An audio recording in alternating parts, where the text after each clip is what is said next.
बड़ी खबर, बिहार चुनाव में सीट बंटवारे को लेकर महागठबंधन में अंतिम दौर में सीट बंटवारे पर वार्ता हो रही है।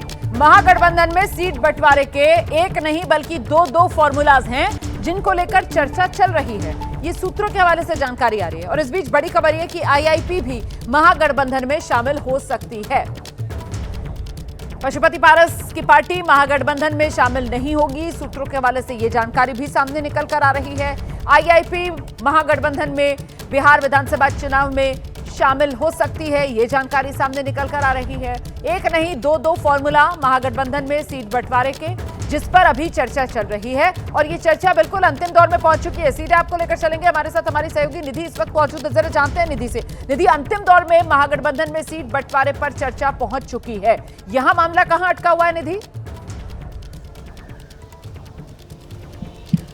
देखिए, यहाँ पर सिर्फ इंतज़ार किया जा रहा है। आज एक आखिरी बैठक होनी है देर शाम।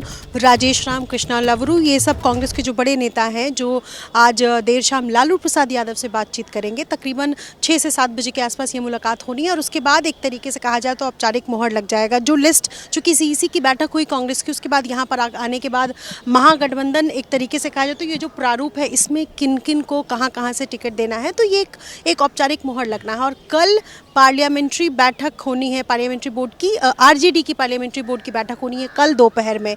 और कल देर शाम या रात तक संभव है कि सीट शेयरिंग को लेकर के ऐलान महागठबंधन की तरफ से हो जाए। और जो मेरी जानकारी है इसमें 2 सीटें जेएमएम के खाते में जा सकता है। इसके अलावा पशुपति पारस की पार्टी को 3 सीट मिल सकती है। इस बार पहली बार पशुपति पारस की पार्टी एलजेपी से अलग होकर के चुनाव लड़ रही है। जाहिर सी बात है पिछले चुनाव से इस बार अलग तस्वीर है और ऐसे में पशुपति पारस की पार्टी को 3 सीटें मिल सकती हैं। कांग्रेस और वीआईपी और आरजेडी, ये 3 पार्टी जो कि 3 बड़ी पार्टी इसमें नजर आएगी। तो कुल मिलाकर सीट शेयरिंग का लगभग मामला जो है सिर्फ और सिर्फ लालू प्रसाद यादव से आज जब मुलाकात होगी उसके बाद औपचारिक मोहर लगने का इंतजार किया जा रहा है। जी, बहुत शुक्रिया आपका इस तमाम जानकारी के लिए। नजर बनाकर रखिएगा, जैसे कोई अपडेट होगा सबसे पहले एबीपी न्यूज के दर्शकों तक हम पहुंचाएंगे।